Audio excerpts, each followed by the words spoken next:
All right, guys, welcome to the Jordan Garber Now demographic update. We're going to provide this to you guys each and every week here, and I'm going to go through the whole rundown of our listeners. Now, it's amazing to know that we have listeners in Canada, and to go through that first are obviously at 78%. Canada is our top listening geographic location at 53%, with the top one being Manitoba at 78% within the country. And the listeners from Winnipeg have consisted of, obviously, the city I just said, Winnipeg leading at 98%, Oxford House, Thompson, Sandy Lake, Miami, Manitoba, and Lac du Bonnet all sitting at under 1%. The province of Alberta is sitting at 12% in the geographic location within the Canada demographic, with the Alberta's top listeners being Leduc, Alberta at 52%, Edmonton, Alberta at 29%, Calgary at 12%, and all Carstairs, Airdrie, Red Deer, and Medicine Hat sitting at 1% within the province. Ontario is 4% of the country's listens, as our top geographic location is Toronto, Ontario at 65%. However, we have other locations like Barrie sitting in second at 11%, and the others are Kitchener, Brampton, Mississauga, Guelph, London, Ontario, the future site of the Jordan Garber Now podcast, and Peterborough, Ontario, all sitting at 3%. Saskatchewan, the province of Saskatchewan, is sitting at 3%, and the top listeners there is Regina, sitting at 89%, and Langham and Weyburn sitting at 5%. British Columbia is sitting at 1%, with Vancouver at 40%, New Westminster at 20%. By the way, I do wish them all the support through that tough forest fire they've been going through. Richmond at 20%. And Delta at 20%. All the other notables under 1% are Quebec and New Brunswick. I won't go through them since they're under 1%. And that's Canada. That's pretty crazy. It all gets easier from here. I lost all my listening cities on my U.S. Demographic chart, but the United States of America is sitting at 40% of our total listens, and those top states is New Jersey at 23%. Washington at 19%, Virginia at 14%, California at 8%, Oregon and Texas at 4%, Florida and Illinois, Arizona, Michigan, New York at 2%, Pennsylvania, Kentucky, Nevada, Tennessee, Georgia are all at 1%. There are lots of notables in the states under the 1% category in the states. Let's look at Ireland, 2% of our entire listens. Ireland has definitely been in a major market for us. It's been increasing each and every episode, and the top part is Leinster in Dublin and Ireland, and I believe that is in Dublin. The United Kingdom, France, Australia, Singapore, India, Brazil, Germany, Mexico, the British Virgin Islands, Belgium, Bulgaria, Italy, Saudi Arabia, Iran, South Africa, the United Arab Emirates. Sorry, Iraq I meant when I was saying that. Nigeria, Spain, Algeria, Nepal. I think I said... I confused Algeria with Nigeria. Not Nigeria. Oh my goodness. So Nigeria, Algeria, Spain, Nepal, and last but not least, Russia, all sitting at under 1%. That's amazing. The entire world is listening to this podcast, and I remember when I got it back going in Wisconsin when I interviewed Mr. Kennedy, and that was at Copperfest in Oconto, Wisconsin in 2016. Definitely some good times there. I was on the road with Travis Cole and Danny Duggan. Big shout out to them. But our top listening platforms, moving on, platforms, I should say. I can't talk today clearly. Let me grab a sip of water. There we go. So our top apps, listening platform apps, is Apple Podcasts at 30%, Anchor, which you're listening to on right now probably, at 16%, Spotify at 12%, and the others at 42%. And top devices, yes, it does get pretty critical. The iPhone is sitting at 28%, the web, the good old internet, is sitting at 14%, the Mac is sitting at 5%, and Android is sitting at 3%, and all others are at 50%. Gender, male, 84%, female, 12%, non-specified 5%, and non-binary 0%. That is all sourced from Spotify. Looking at our age demographics here, we have 18 to 22 years old sitting at 18%, 0 to 17 years old sitting at 1%, 23 to 27 years old sitting at 44%, 28 to 34 years old sitting at 13%, 35 to 44 years old sitting at 9%, and 45 to 59 years old sitting at 14%, and 60 plus sitting at 1%. That was your Jordan Garber Now demographic update. More action to come on the podcast. All right, this is it. This is the Jordan Garber Now podcast. And yes, I am your host, none other than Jordan Garber. And I am live today, obviously, in Winnipeg, Manitoba. Very uncertain about the future for myself, not knowing too much about what's going to be happening here for me in the next few months. But honestly, I'm just enjoying it a day at a time. You know, I look out my window right now and, you know, I look at the city of Winnipeg and I look at all the memories that I've actually created here and all the friends I've made, you know, from kindergarten to grade 12. Like, that's a really long time. When you're at school 7 or 8 hours a day through 5 years old to 17, you really, like, you meet a lot of people along the way. You meet a lot. And you create a lot of good connections, and you have those good connections, and there's people that come and there's people that go. And there's people that I've met throughout those years that I'm still friends with today. And even beyond that, you know, you go to work, and when you live in a city for so long, what I'm trying to say is that the amount of connections you make is immense, and people come, people go.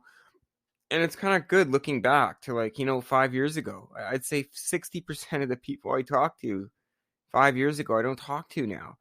And what do you think that's like now? You know, the people that we talk to now in 2020, are we going to talk to them in 2025? It makes you wonder too, like, what's going to happen in 2025? Look how our world is already, and look what's, like, happening already. So a lot of people, like, ask me, like, do I believe in aliens? And I'm going to say yes. I believe that there is a greater world out there. And there are many people that think we are living in a literal hell. Now, I might think that at times. I at times might also not think that, because I feel like life is full of good and bad experiences pretty much. And good experiences and bad experiences, both of them, turn you into a stronger individual and a stronger human being in most cases. So I just, like, the thing about me is, like, I feel like I look way too far distant. Like, I can never just look at things day by day, on a day-by-day basis. I got to think about the whole big picture. Now I added all that pressure to myself moving to London, Ontario, and getting all that stuff going now. Who knows if I'll make it there. If I make it there, then that's amazing. You know, it's great to have a new start. But if I don't make it there, then, like, what do I really see myself doing? It would be disappointing, but, you know, Winnipeg has a bittersweet city, I feel. It's just so much good has happened to me here. A lot of bad has happened to me here, but that goes for everyone. You know, Rod Smith lives in Buffalo, New York from since he was born to, like, 21. You know, Rod Smith's going to have all those experiences too. It's hard. It's harder than I expect, leaving a city after 23, 24 years. So I'm going to be really, it's going to be really interesting, to kind of think, not where my direction is going to go, but also where this podcast direction is going to go in December. Now, I know the podcast is still going to be here, but what state are we going to be in? You know, everything's based on environment. And if you surround yourself with good people, then you're already in the mix. You're good to go. But if you surround yourself with bad people, you know, you're just being more heavily influenced by those bad things. So there's many ways you can look at it, but I just feel that, like, treat each other with respect, treat each other with care, and, you know, I'm sure I don't agree with all the rules the government makes either. This whole coronavirus, I think it's a bunch of bullshit. Now, I might think that, but I'm still following the rules, right? Now, it's important just to follow rules and just follow precautions and just, you know, get through this together day by day.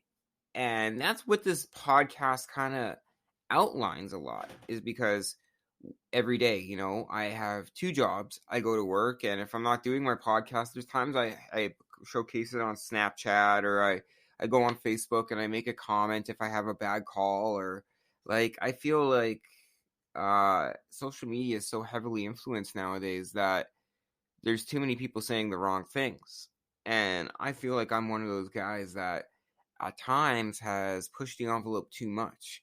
And I apologize once again for that. But I just feel like when it comes down to it, you just got to be on top of things. And social media nowadays, you got to be so careful, because I made that mistake. And I feel like I could have gone further ahead if I was more aware of what I posted on social media and things along those lines. But this podcast is basically going to talk about wrestling and life talks. I can grab a sip of water here. Sorry.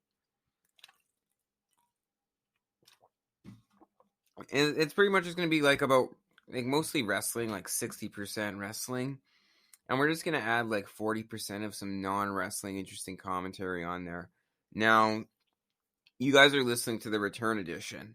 And as I'm recording this, it's actually September 15th, 2020. And I'm supposed to do an interview with Corey Forrester on Thursday, which is before the show aired today, as of when I'm recording this. So I'm hoping that he is able to come on, because I invested so much in this equipment. And I feel like with this equipment, like, you know, the sky's the limit for us. And we can talk to more guys like Corey Forrester and notable comedians, and not just wrestlers, but politicians, you know, athletes, actors. It definitely opens a world of possibility. I was thinking musicians as well. Would love to get some, you know, maybe even some rap artists on here, or even get some like house music artists. I don't know if you guys don't know about that about me, but I listen to a lot of house music, not house music.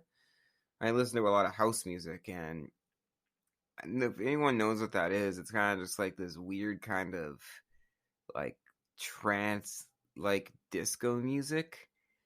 I don't know what it is. It's that word nauseatingly. I can't say it, but it's no nodulistic or whatever the fuck you call it. That's what that music is like to me. So like I listen to a lot of artists like that. So I thought it would be cool to bring guys like that on.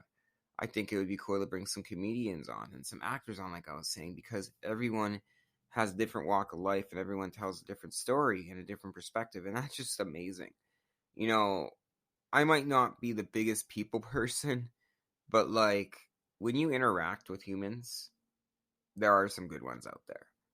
It's like making a sales call. You know, every single call, are you gonna make the sale? No, of course not. But at least one in those 10 attempts, you're gonna come across a good person. Most of those other people, you might hate them, but you're gonna get that one good person. And I feel like the Jordan Garber Now podcast has a lot of those people that are more of the good person. And I thank everyone for that. You guys are going to be able to, if you guys haven't checked out the demographic update earlier in the show, I'm going to play it again if you guys want, but like we're having listeners from all over the world. And like what's cool about that is, say, if I go to my home page here, I have my listeners. Let's take a look. I have my listeners. So, like, if I'm going on my main page and I have Canada, United States, Ireland, United Kingdom, France, Australia, Singapore, and India, how many different cultures is that? That's 8 different cultures right there. I keep scrolling down the page and there's more and more countries. So, like, how many other cultures are that? It's so cool because everyone's listening to this podcast doing their own culture and practicing their own rituals. And that's amazing. You know, we could have an American family in Texas having barbecue steakhouse or whatever outside with the family, you know, go hunting, or like, I don't know, go for a walk with the dog, or do what families do in America, do what families do in Canada and complain. No, I'm just kidding. But like, Canadian culture can be explored while listening to the podcast. American culture is being explored while listening to the podcast. And like, East Indian culture is being exposed to the podcast. It's amazing, man. Like, it really makes me feel happy to have all these listeners from all around the world. There's a lot of people that just have United States, Canada, boom. But it's great to have a multiple database. It just means the world, to be perfectly honest with you. And thank our sponsors as well. Without that, there is no Jordan Garber Now podcast. Like, they help keep the lights on here. They help keep our sponsors going. Obviously, sponsors actually somehow, some way encourage more sponsors, and that just generates revenue. Facebook fan page, you can check it out, the Jordan Garber Now podcast on Facebook if you haven't liked it already. And I'm going to try to get a new Twitter page for us. I'm still on that, actually. But we do have an Instagram, Jordan Garber Now, and Snapchat. Exclusive everyday life of myself and the misery I live in. Check it out on Snapchat, Jordan J. Garber. But, man, what can we talk about? I want to talk about our episodes. I could talk about that, but I do want to talk about right now the Raptors, unfortunately. I watched that Game 7. Oh, like, that was a nail biter, and it was a heartbreaker too, but, like, I love sports when it ends that way. I'm never a big fan of watching a Major League Baseball game and, like, watching it be 26-9. Like, I like it when it's a 1-run or, like, a 2-run ball game and it's a low-scoring game. Just creates more action, more intensity. Now, some low-scoring games may be boring, people say. So, if they're having a game where it's 4-5 or 3-4 for 3 or 3.5 hours of play or whatever, that's fine. But, like, I just like close ball games. I feel like that is what creates the storyline in sports. Is like that last minute of the game when it's tied. But not the Bombers. Although I do have very high hopes for them when they come back to the CFL. It's unfortunate they didn't have a season going, honestly. I really, really enjoy CFL. I like NFL more, everyone knows that, but I do like the CFL. I've seen the Bombers play. They have a beautiful stadium. If you haven't been to Winnipeg and checked out the Bombers after this pandemic, be sure to check that out. That should be on your to-do list because the Bombers are actually, like, they put on a good show. And, like, we got the Gold Eyes and the Moose and all that here, and, like, that stuff's really good too. Like, Winnipeg is a good sports city, and that's one thing I'm going to miss. In London, Ontario, what do we have? We have the London Knights. By the way, I have a Ryan Berkey card, and he plays for the Knights, but, like, they're just not the same level of sports, you know what I mean? Like, Winnipeg's really good with that, so you got to give Winnipeg credit where credit is due. It's not as bad of a city if people think it is. It's not as bad as a city as people think it is. It's just that, it's a high crime rate and it's just a slow-paced city. But, like, the sports here are phenomenal, man. Like, I am not going to sit here and say Winnipeg is not a sports city. It's absolutely a sports city. Are you kidding me? Absolutely a sports city. But no, it definitely brings back some good vibes. And you know what? Like, speaking of good vibes, I was talking about this at the beginning, about good neighborhoods and stuff like that. But, like, whenever I visit West Kildonan, it's like a breath of fresh air because, like, when you go back to the neighborhood you're born and raised in, you have all that N-word it's hard to say, Nas Lataglia or whatever, or yeah, all that comes back. There's some depression to it too. You have good memories and some really bad ones, but it just kind of creates this whole area for me has just been innovative. I think I remember, like, I'll tell a few stories. Like, I think this was my friend's birthday. Shout out to Josh here. It's his birthday, and we all hung out. I'm going to see if I can raise my seat here. Just a sec. There we go. I might have to raise this. Alright. I guess I can't. But anyways. This was on a street called Bannerman. And this was so much fun. Like, we literally, we all chugged a bottle of gin. And it was crazy. Like, apparently things got rowdy. We climbed the fence, and, like, as he climbed the fence, the bottle of gin broke. So here we are, we're in someone else's yard because, I don't know, we're drunk and fooling around. And we dropped this bottle, like we break this bottle of gin in their yard on their concrete. So we run away from that. I still have a 40 of Polar Ice, but we're running down, this was like 5 years ago, we're running down a street called Scotia. Here we are running with this like 40 of vodka, and it drops on the concrete. Now, anyone's instinct would, obviously you're going to be upset. To the point, I was upset. I was so upset to the point where I literally I shotgunned the whole bottle of vodka. And I got really sick, actually. It was not a good ending for me there, but it was just insane. It was absolutely insane. We'd always go to a place called the Briar, and we'd always get drinks and just walk down Scotia and just talk, man. That's what I feel like this world's lacking. It's just people don't want to talk anymore. People just want to, like, criticize, which is good. Like, I love constructive criticism. Don't get me wrong. But there's some people that are just, like, so into technology, and I'm one of them that's just warped into that. And I just, like, as a 24-year-old guy that's very talkative and social, like, I prefer that human interaction. And now with COVID, watch technology make extreme advancements to the point where it's unthinkable. That's my prediction, of course. Like, I don't know if anyone knows, but I heard rumors from multiple sources and sites. Obviously, I'm not a journalist on world issues or politics. That Trump is going to take out China.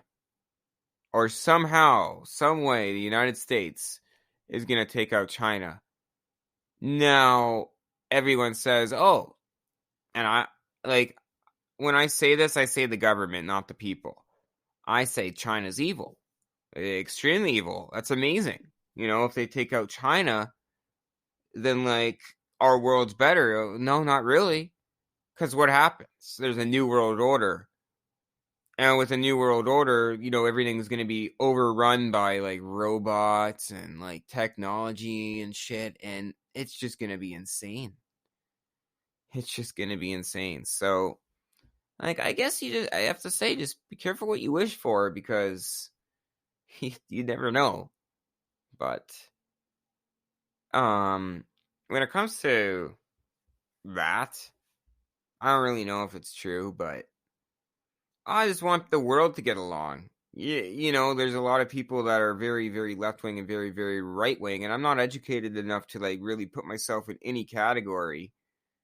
But, like, the people that are extreme left-wing or extreme right-wing are not living their lives, the way they should, because they're so tied up into this bullshit.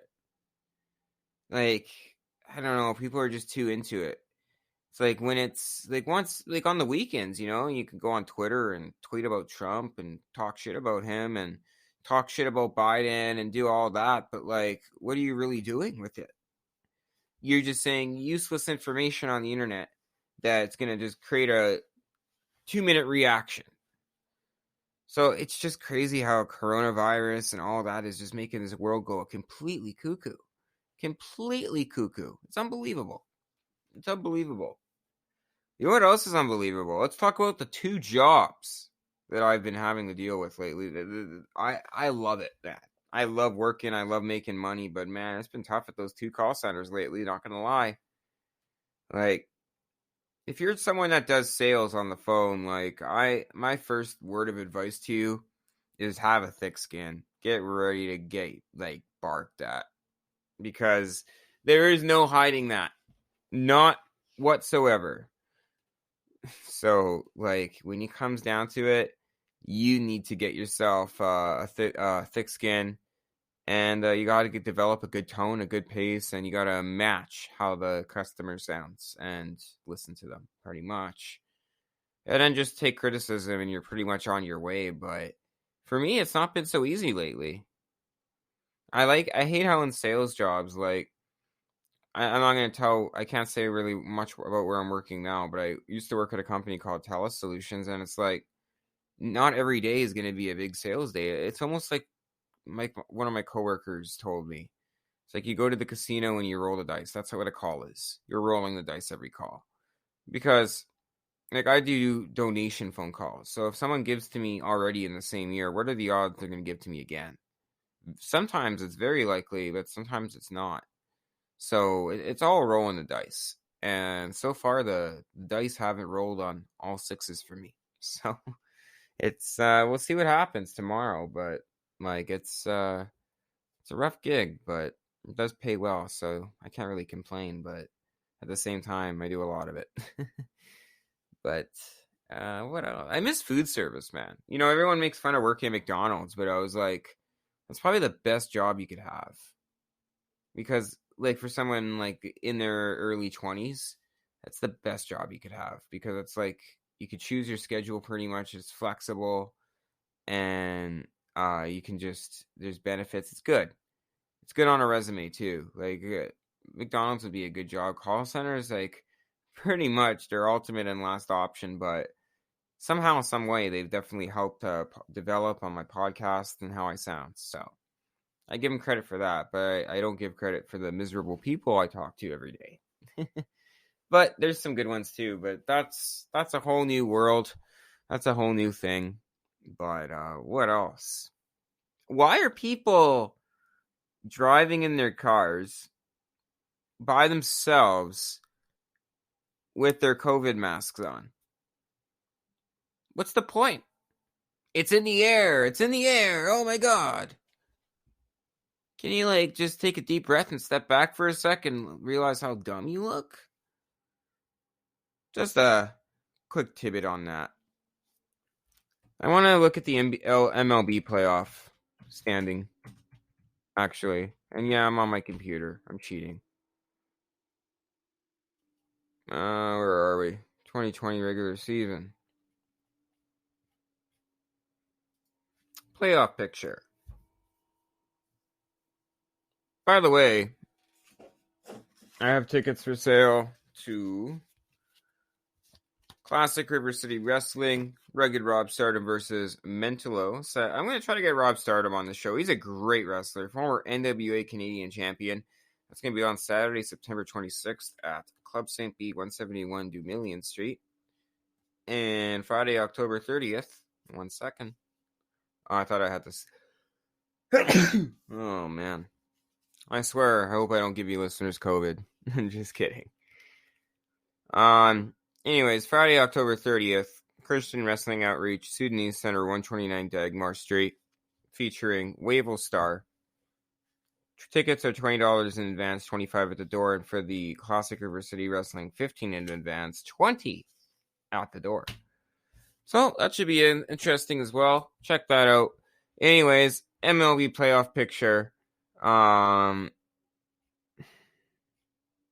looking at the number eight Cleveland Indians versus the number 1 Red Sox. I take the Red Sox. Yankees versus number 2 Rays. I take the Rays. Astros versus A's. I take the Astros. Blue Jays and Twins. I am going for Minnesota on this one. I love the Twins because Pat Neshek is one of my favorite players, and he played for the Twins. NL matchups, Giants and Dodgers. I'm going to go for the Giants. I hope they kill the Dodgers. I hate the NL because I'm a Diamondbacks fan. So I hate that NL division that the Diamondbacks are in. Number 7 Phillies versus number 2 Cubs. I'm going to take the Phillies as the underdog. Cardinals versus Braves. I'm going to take the Braves, and I'm going to take the Marlins over the Padres.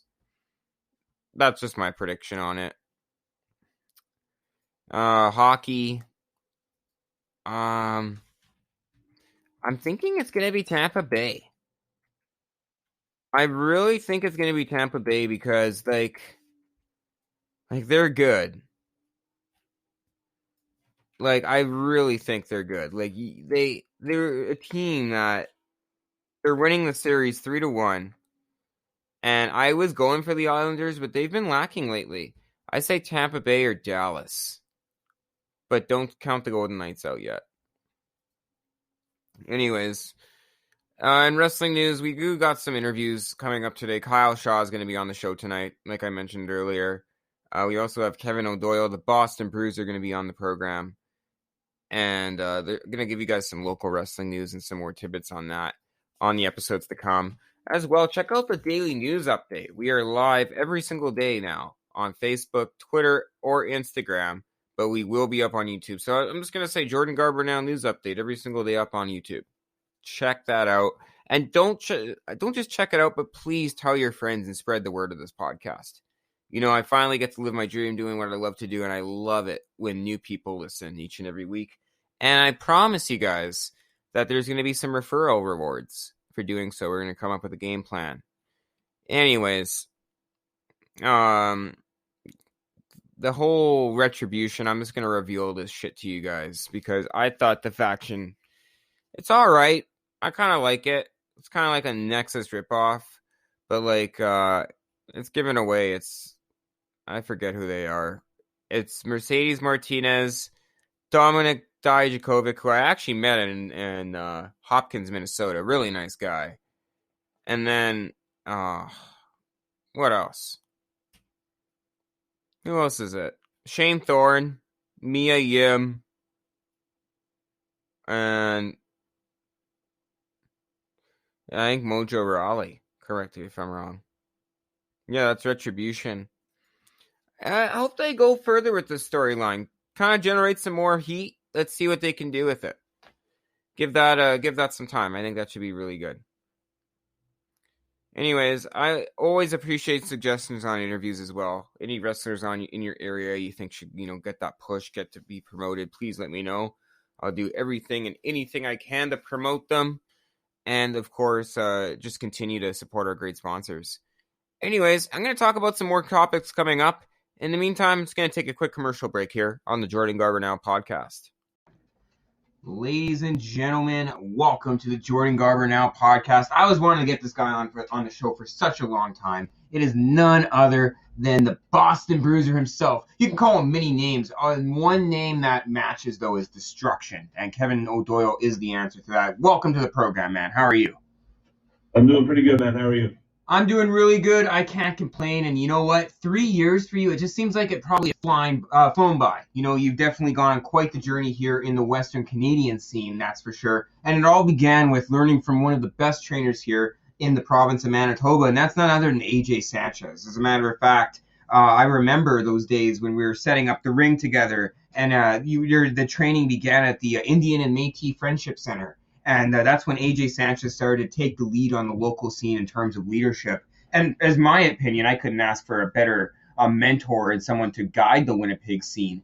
But what was your exclusive experience with AJ? Why AJ? Why didn't you go somewhere else and train? Why did you go train with AJ? Anybody else you could have trained with?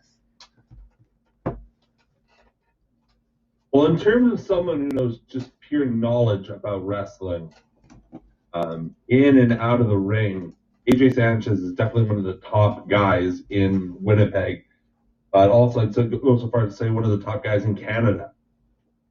He knows how to put a match together. He knows how to build out to accentuate your strengths and hide your weaknesses. So, but I was actually it was recommended to CWE by a coworker that I was working with at the time. So. From that first day stepping in, not everyone can just go in there and do this. It's really hard. As a matter of fact, 8 out of 10 people that step into between those ropes in training class fail and end up doing other things, whether that's what I'm doing now, whether that's being a referee or anything along the lines of this business. But the training, the journey to become an actual wrestler, be an actual worker, and say you're a worker, it's so hard now. 8 out of 10 people can't do it. So what kind of was your advantage? What was your strategy on just even surviving these classes at the beginning? Well, my strategy was I wanted to get this done. I wanted to prove that I belong in a wrestling ring. I mean, there's a photo that comes up every once in a while after one of our classes where we were taking forearm shots. Of all the people that I started with, I think there's only one of them, other than me, that is still going. So when it comes down to that, like with just starting out with that too, you had that training program and you got on such a long way, and then look at the class now. Look what it's evolved to. So for calling yourself a alumni of that class is a big thing. But what was it like, working the early guys in the beginning, like PCW guys like Dragneel, Jack Lydon, AJ Sanchez, working with him in the ring now after training, and then working with guys in CWE like Alex Anthony, Tony Novak, even the Warlord, in the beginning of things for you. What was that whole year of 2017 like? Most people step in, they have 3-4 matches, but no, you're wrestling the Warlord. You're wrestling Tyler Colton, who's literally hands down one of the most talented guys here in the city. So wrestling top guys and wrestling big names in your first year, could you ask for anything more? What's one regret kind of at that point that you wish you could have done better? Well, I could have asked for anything more because it was really going from the pool to swimming with sharks. Yeah. Because at the time, I always want to be the best that I can be, and I'm going up against the best that we have. And my biggest regret is my fitness at the time wasn't the greatest. I would also get in my own head as to what I wanted to accomplish for that match that night. So every so often I would get myself lost or get myself confused, but over time that changed.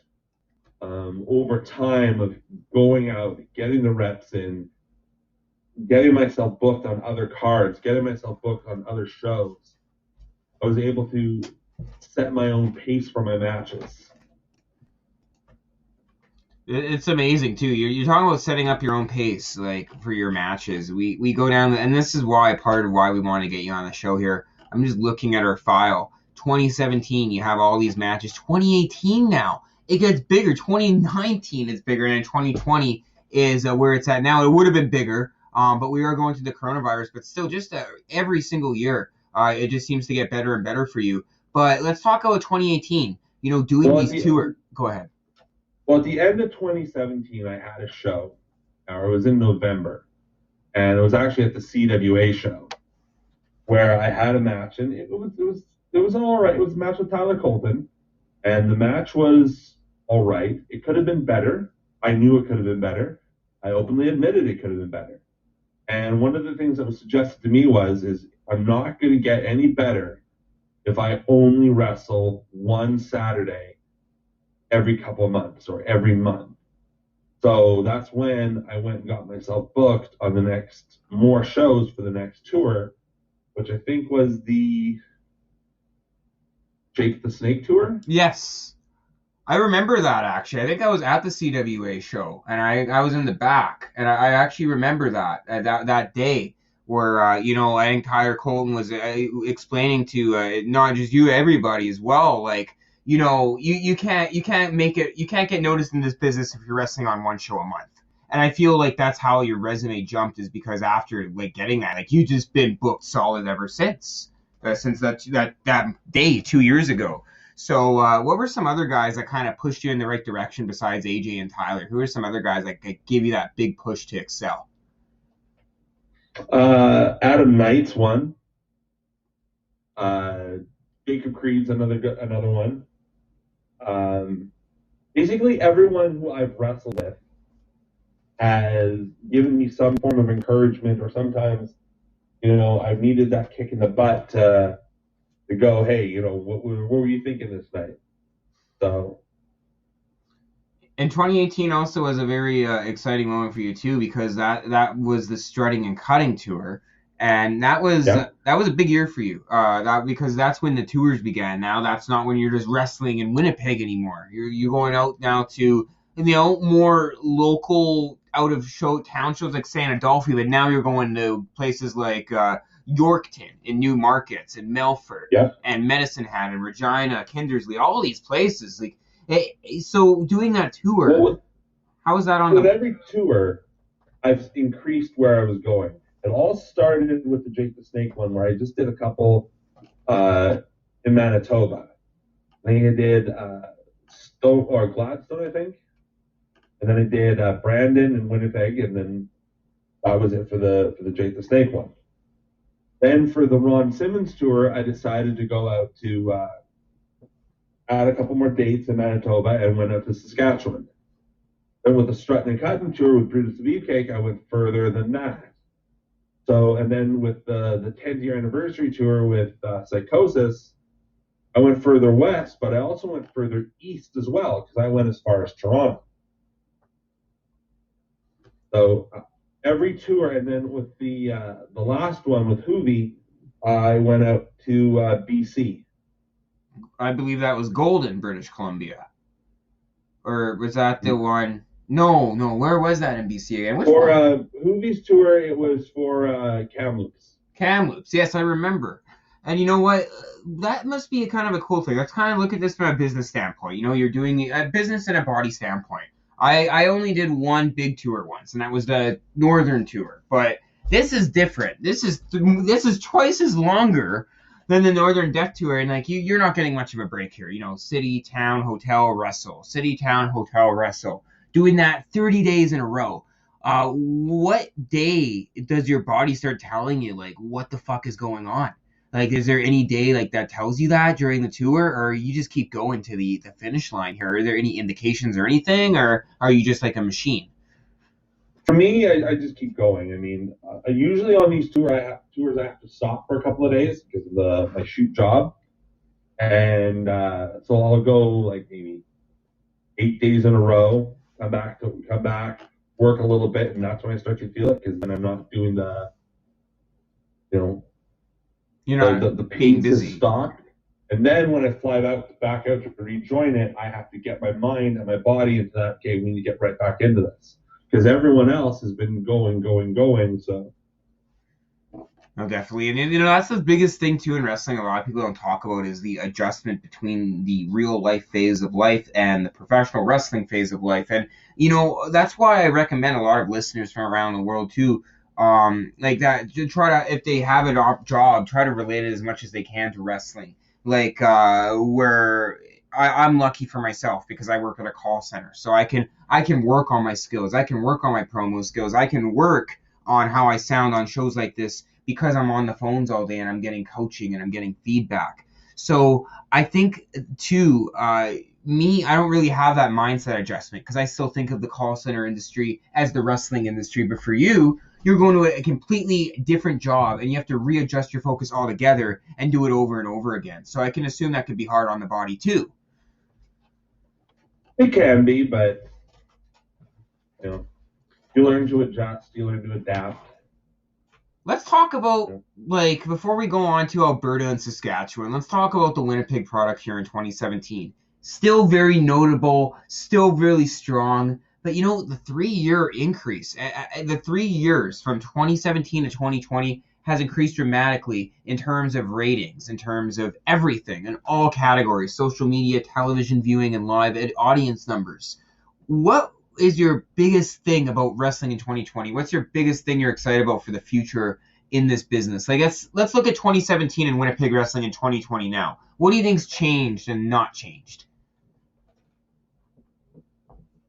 In terms of wrestling in Winnipeg between 2017 and 2020? Yes, sir. Yeah. Anything that really changed or not changed? Because the scene's really hot right now, and it's getting stronger than ever. So is there any little things even that you noticed, the 3-year difference? It's hotter because more people or the ones who are really committed to becoming better are going out there and getting themselves booked and are now saying, hey, what can I do to have the next better match? Mm-hmm. You know, what can I do to make sure I'm in these good shows? So there's that. There's also more of there's more of a drive within some people too. The drive is everything too, like drive and motivation. Like, and there's negative drive, and I believe there's positive drive. But when it comes down to positive drive, let's talk about ringside wrestling.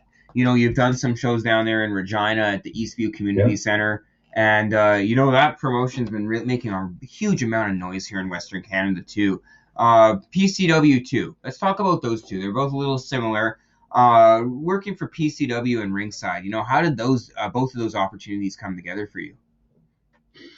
Well, for PCW, I got through there with AJ.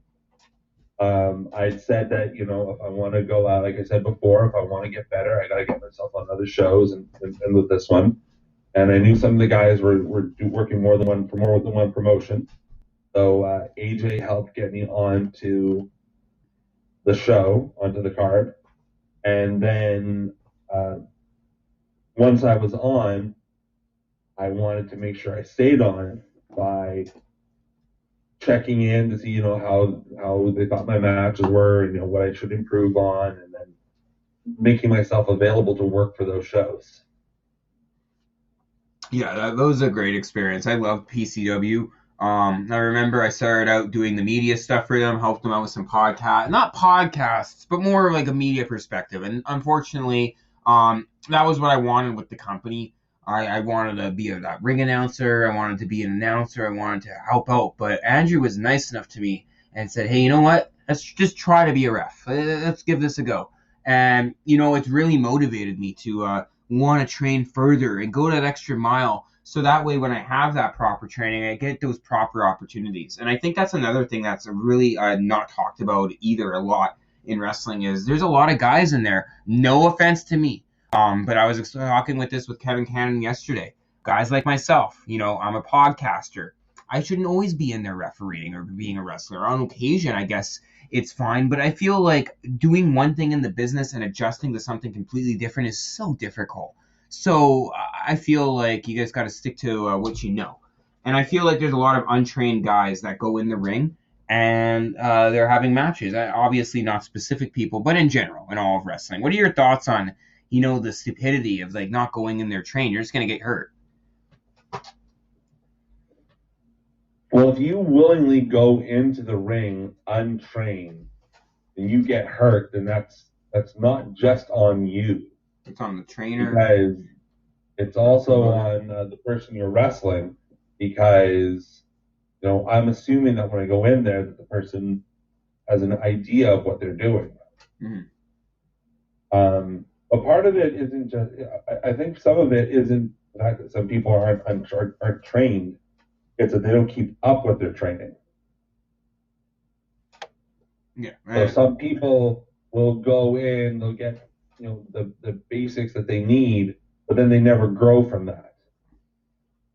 They'll keep having that same match every show for the next 2 years, and then you're not really getting much out of it, pretty much, is what you're trying to say. Yeah, well, I mean, if you only work one Saturday a month, and you know what, for the people who only want to work the one Saturday a month, that's your choice. You've made that conscious decision. But then years from now, don't complain or say, hey, I never had the opportunity to make it, or I never had the opportunity that this person had. There's plenty of opportunities out there for people to grow. They just have to take it. So, and be willing to make certain sacrifices. I mean, one of the other promotions that you mentioned was Ringside Wrestling out in Regina. Yes, sir. Well, if you want to go wrestle for Ringside, you have to put yourself in contact with the promoter and say, hey, I'm willing to drive 6 hours to go and wrestle for your promotion. If you want to, you can easily find some people to go with. But then again, it's like that with any other promotion. I mean, if you are truly interested in becoming the best that you can be, you make those sacrifices. You make the decisions that I'm going to switch a shift to go work here, or I'm going to go do this. And if you're not prepared to do that, then don't complain when you don't do anything. It's a funny story too, as I remember that. It brings back a funny memories because I started out in HIW as a referee, and I was working the overnight that night, and I had a choice to work the overnight and not get written up and not do the show, or referee my first ever wrestling show and leave the shift. And what did I do? I told my manager, gave her as much notice as possible. Hey, man, this is important to me. I got to go out there and I got to do this. And I feel like if more people did that, that said they loved wrestling and they're passionate about it, we'd see a lot more of a better product. Not in certain places, but just some of them. You know what I mean? Well, I mean, I understand you got your bills to pay. I mean, we all have our bills to pay, but ultimately you also have to, make accommodations for yourself as well. Well, that's just it. If you want it, you're going to have to earn it, pretty much. And wrestling, there's no easy way of getting the goal. There's no easy way of getting that big tryout. There's no easy way for even a podcaster like myself to get a tryout. It all takes work. Not just work, but blood, sweat, and tears and dedication. And while we're on the same page about talking about traveling, you had a real Canadian Wrestling British Commonwealth title match against D. Dwight Davis. And you also worked Derek Cross there in the Royal Canadian Legion in Calgary, Alberta. Yep. How was that? Calgary's a great wrestling town, one of the best in the country. So that must have been good for you. Well, whenever Canadian wrestling is mentioned, one of the main towns that people think of is Calgary, because of the Stampede Wrestling and the Hart family out in Calgary. So for me, going out to Calgary was just one of the major milestones for me. No, absolutely. Do you have any plans on where you want to wrestle in the future? Let's say the next 2-3 years. Do you have any realistic goals where you want to? Any towns you want to see yourself work in? Say this about pandemic gets out of the way sooner than later. Well, one of my goals is I want to try and get to every province. Okay. In Canada, because I think that would be quite the accomplishment for me. I've already done most of the West. I've done the West. Now I just got to tackle the East. I'd also like to maybe head down to Mexico, if that's possible, for a week or two. That'd be amazing. Mexico's a really growing scene, and there's a lot of little promotions in there too. If you to work in Mexico, it doesn't necessarily have to be AAA, CMLL, or promotion Azteca or whatever the other one's called. I think it's from the 90s, but you don't have to be with a major promotion in Mexico to get that amazing experience and exposure. Not that's for sure. Mexico. Well, the thing is, it's the working for the other promotions that helps get you noticed by the bigger promotions. Yes, sir. So, I mean, if you're willing to go, like I said, but I mean, the main thing that you're going to hear from me today is it's what are you willing to do to get ahead? What are you willing to do to have yourself known in this industry? Now, I mean, if that means that you have to spend another extra day at the gym, if that means that you've got to, sit down and work out a budget so that we can accomplish these goals, then so be it. Exactly. Well, let's talk about in-ring chemistry before we wrap things up, get to the future shows coming up here. RCW has been running some Friday night fights, which has been amazing. We'll talk about that a little bit, but what are some guys that you just had matches with in the past 3 years that you just really had a good chemistry with? You guys could just click together off and on. I really enjoy working with Adam Knight. Adam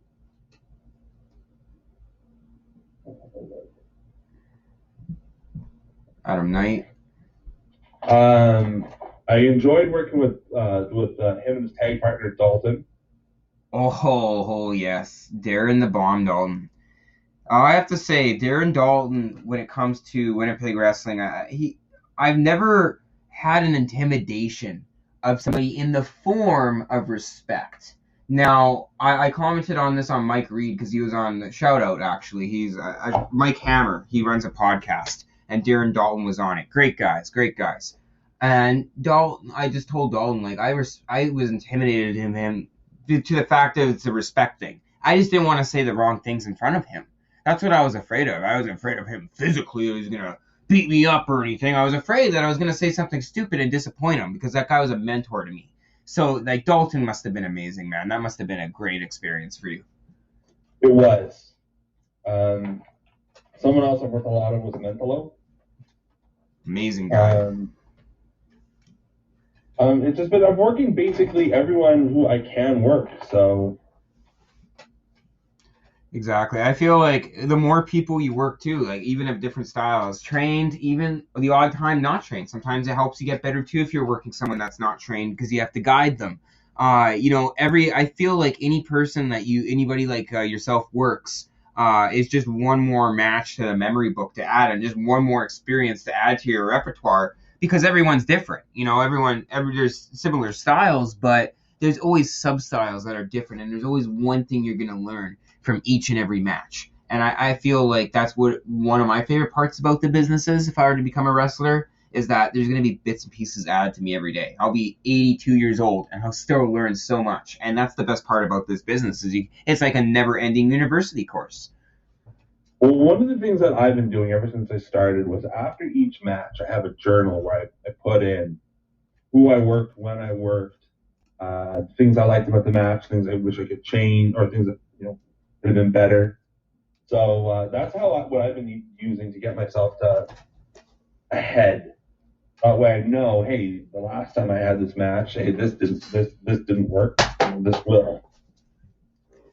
You got AJ Sanchez and you as an amazing tag team. I do got to bring this one up before we wrap things up. But you and AJ Sanchez have been making so much noise here on the tag team wrestling scene in Manitoba. What are some future goals? Is there any future goals for you guys as a tag team in terms of developing your brand, or are you guys going to continue to just kick ass and keep doing what you're doing? I think we're going to continue to kick ass, keep doing what we're doing. I mean, we have made some plans that we're are finalizing, and I don't really want to confirm them yet, so just to make sure that. We'll save it for a big surprise. Yeah, we'll save that one for a big surprise. Well, definitely. Well, I'm looking forward to hearing that news personally. But yeah, before we wrap things up, Kevin O'Doyle, we wanted to get you on for 3 months now. We finally did it. Do you have any plugs that you want to give to our audience from fans listening to, say, Winnipeg all the way to Kenya, Africa, New Zealand, all around the world? People are listening. Do you have any plugs you want to give to everybody? We got the CWE tour coming up for Labor Day weekend. We're going to be at Rookies on, let's get the date. I believe it's September 4th. Yeah. If you're in Winnipeg, come down to Rookie Sports Bar on September 4th. And CYCWE is the most traveled wrestling company in Canada. Yeah, it's absolutely unbelievable. I remember going to the first show in 2009, and I believe it was Collision Course or No Boundaries, one or the other. And the main event was Bryan Danielson versus Mental. And I remember sitting in the first front row of that match. At the time, what did I think? I thought, it's just going to be another wrestling promotion that's a dud. It's just going to be another thing that's going to be over. And now look at where they are, right?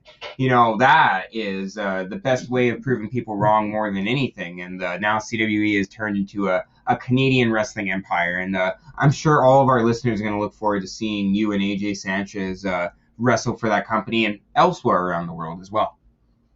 Yeah, I mean, well, it just goes to show you, I mean, for when you're talking about how promotions go, Daniel Bryanson, I mean, here's a guy who at one point in time you thought, oh, well, who's this guy? And then look where he ended up.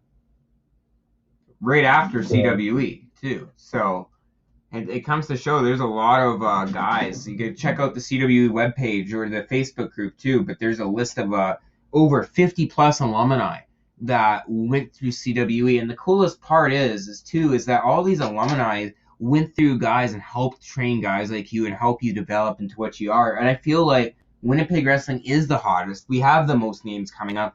And why do you think this podcast has had some success with names? CWE has been providing that. And it continues to be a bigger product each day. Well, look at who's come in through CWE in the last few years. I mean, it's basically been a who's who of Ring of Honor. Very comparable. And Impact. Is you had Killer Cross, he was in there. You had the Kingdom, Silas Young at one point. I mean, so if you want to see top-notch wrestling, Winnipeg has it. No, it certainly does. I remember being and watching the scene in 2008, 2009, and it definitely has grown into what it is now. And if anything, it makes me be proud to be a part of it. That's for sure. But yeah, people can follow you on social media. Everyone, please do. We're gonna give away an 8x10 autograph photo as well of Kevin O'Doyle. I'm gonna get that signed at the next show with you, my man, so someone from around the world can win an autographed Kevin O'Doyle photo. You know, and you never know where that's gonna be worth in 5 years, right? Yeah, you never know. I mean, that Elvis lunchbox signed by the King, with a couple million now. So never say never, my man. For your listeners, they can always follow me on Twitter, Instagram, Facebook. Absolutely. Well, none other than the Boston Bruiser himself, Kevin O'Doyle. Thank you so much for being on the program, man. No problem.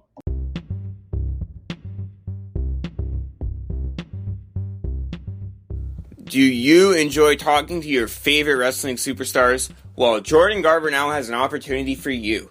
For only $5.99, you get to have a 10 to 15 minute conversation with any of your favorite Jordan Garber Now interviewees.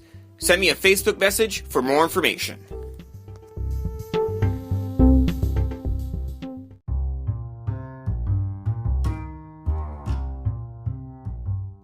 Are you a wrestling fan? And do you like collecting wrestling merchandise? Well, Hot Shots Retro Rewind and Wrestling Collectibles is the place for you. They have t-shirts, action figures, DVDs, and autographs available. Check it out. Hot Shots Retro Rewind and Wrestling Collectibles on their public Facebook group.